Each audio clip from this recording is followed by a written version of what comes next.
Detroit has had a bad rap when it comes to crime, violence, and drugs. But nothing is worse than having an arsonist plaguing the streets, destroying homes and neighborhoods with a single match. In 2006, an arsonist managed to destroy a library, a school, an apartment complex, and a nursing home within an 8-week period. The police were using every resource available to locate this sick firebug, but they never found any clues or suspects in the devastating crimes. 2 months after the last fire, there was a 911 call that made the news, as the call claimed that the arsonist in question was about to strike, and sure enough, he did. In the call, you can hear the panic screams as the residents of yet another apartment complex fled for their lives and tried desperately to put out the flames. But the most startling moment came when the caller began crying out in pain as he had become trapped in the burning building, the flames scorching his entire body. No one knew what had become of the mystery caller, and it was believed that he had perished in the fire. The building was burned to the ground, leaving almost 100 people homeless. A small memorial was constructed at the ruins of the building in honor for the unknown man who called 911 and saved many lives.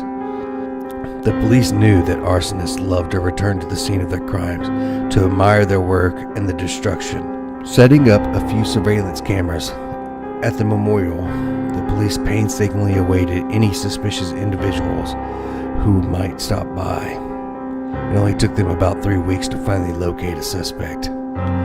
In the footage of the camera, a tall man wearing a black hoodie and a bandana with a skeletal depiction of a human jaw over his mouth had approached the memorial and just stared at the charred ruins of the apartment building. He stared for hours, barely moving and never turning his gaze. When another person began approaching the memorial, he suddenly turned away and walked down the sidewalk out of sight. The man returned night after night for almost a week. Each time he did the same thing, stared at the ruins in awe and shied away from anyone who approached. Except on the 7th night, a woman was walking her dog and passed by the man.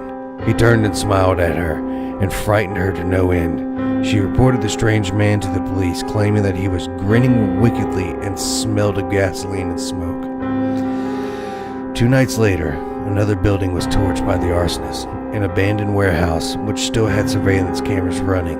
The same man from the memorial appeared in the scene wearing the same hoodie and bandana. Witnesses to the fire claimed to have seen a man running from the warehouse wearing a dark hoodie, and the weird thing was, he seemed to be smiling, a twisted, almost impossible huge grin on his face. The police were able to pick up a trail using scent tracking hounds. The dogs led the police to a small rundown house on the outside of the city. Inside was a lone occupant wearing that same hoodie. Aside from the arsonist, there were gallons of gasoline, butane matches, lighters, and newspaper clippings talking about the series of arson set fires. When the police cornered the man and ordered him to the ground, they were horrified by the man's face. He had never been wearing a bandana. His actual jaw had been exposed, leaving him with a perpetual grin burned on his face. The man had been the one who called 911 and seemingly died in the blaze. He had been horrifically burned but survived, his face nothing more than a monument to the sickness that is arson. The man laughed a little and looked at the police as he struggled to speak, his lipless grin mocking everyone who dared to look at him. "It's about time you found me," he arrogantly replied with a hoarse, raspy voice. "I was gonna give you guys another call, but what's the fun in that?" The Grinning Man was arrested, but died from a severe infection before he could even stand trial. Even though he's gone, his actions and crimes will forever haunt the city, leaving scars that will never heal.